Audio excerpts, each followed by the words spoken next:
So hello everybody, in today's video I am going to show you how to create a Gantt chart. I'm actually going to show you two versions of the Gantt chart.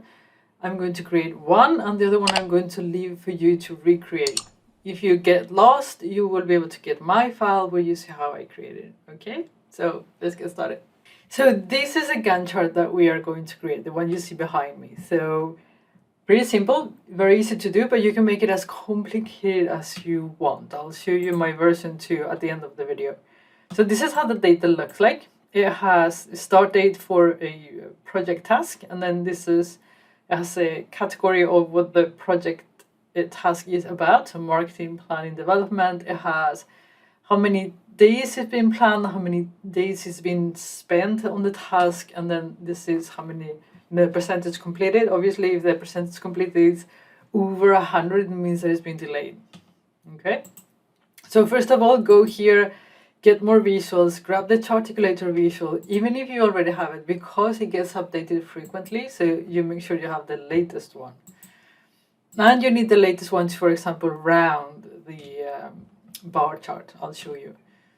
So put those into your chart and make sure that they are on the data, all of your fields, and click create chart.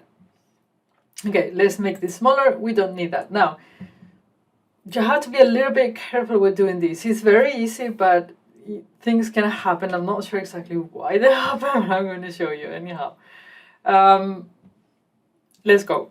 So the first thing that we want to do is we want to have the dates on the x-axis. So now Charticulator recognizes dates. I still want to have date, so I'm going to put in there, date, beautiful. And then I'm going to have the project on the y-axis, project. And I am going to make it a little bit wider, the canvas, because Gantt charts are wide. And I am going to put these within our chart boundaries so we can actually see something about that. So this a little bit up and this a little bit smaller, and there you go. Now, if you think about it, a Gantt chart is like a bar chart, like a horizontal bar chart. So the mark is going to be a rectangle, and it's going to be a rectangle on the y-axis. Okay, you'll see that I already understood that and changed that. You can see now that it goes outside of the chart because this is a line on the middle and then it goes like that. So we want to have this there instead. Okay, so it starts there. This is going to be our plan. So the time that the task was supposed to take. Okay, and this is our shape. Let's give it the name planned. And let's see here, we are going to color by the type.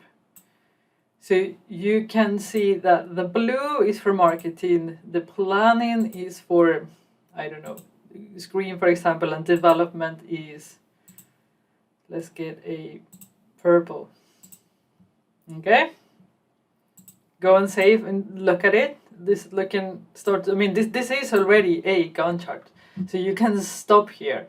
Now, I think it's quite nice to actually have something that helps the eye follow the lines. So one way to do it is to go to your plot segment and to show the guides. I'll show you. So grid line, you can put a -1 for the x-axis, and then we're going to put 1 for the y-axis. You can also shade them. I'll show you on the example for version 2. But let me put this one in here, dash, and this will help the reader follow the line a little bit so you can see them. One of the new additions to Charticulator is you can actually round corners. I love that feature. I love everything round. I don't know why. So it works a little bit tricky. You cannot just put round on the x-axis or the y-axis and expect something to happen. You have to run both of them. But that's fine. I mean, you can see now that they are beautiful and rounded. Now, if you remember the original chart, I had a tracking bar within this one, you see? So going back there, going to edit, and we're going to put that track bar. Now, this gets a little bit complicated because it depends on how you drop things on the canvas. It might just, I'm not sure exactly what is going on, but your chart will disappear. Let me show you.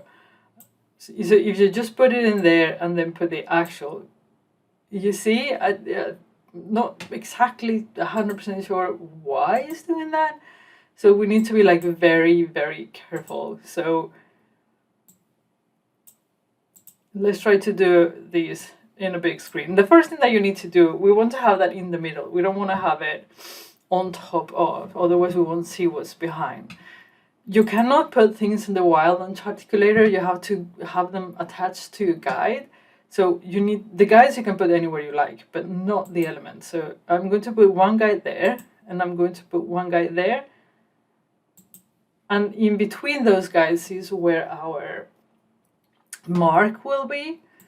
Okay, so now you need to be careful. This is when things get a little bit tricky.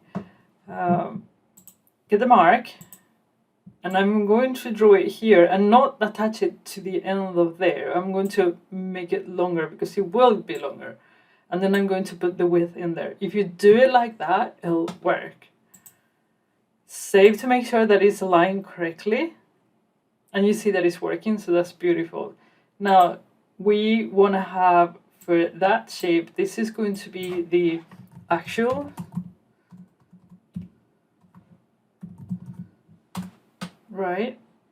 And for the actuals, we do want to have actual as the width. We've already colored it. And then we want to have gray as the color. You can have any shade of gray that you want. A little bit darker. And then put save, back, and then you'll see it there. Looks pretty nice. And the last thing that you need to do, or that I actually did for this chart, it was to actually put the percentage completion so you can actually see it. So let's go back there, make it bigger, and then we're going to put the text. Don't put it there, put it here. Okay. You'll see why you put it on the wrong place, don't worry. So it's going to be percentage completed. This has to be, let's put this back on. This gotta be percentage instead of a fraction. So P, and then if you put 1 is not what we want. We want to have 2, won't work either. So you want to have 3, so you get 118%. Back, save. And there you have it. Like, you can create a Gantt chart very, very, very, very quickly. And then you can tweak this anywhere you like. I'm going to show you my version 2 for some inspiration. And you will get this file. You go to Curbal.com and then Resources, Curbal Download Center. And then on the Charticulator folder, you'll find it. This is the one that I created as another possibility for the Gantt chart. You have shadows instead of guides on the back. You see one shadow there and the one for months. It doesn't really truly work for the days because it will do a shadow only when there is a date on the data. So I'll have to figure that one out. But here you have delayed in progress, not started. So I created a DAX measure to see which task was delayed, which one has started in progress, and which one was not started. You can see it. So that's probably a more traditional Gantt chart. But anyway, you can color it any way you like. You can form them any way you like. It's up to you how you do it. And that is the wonderful thing about Charticulator. So if you do create a Gantt chart and you want to show us, go to our LinkedIn group and drop a picture. We would love to see it. And I will see you again next week.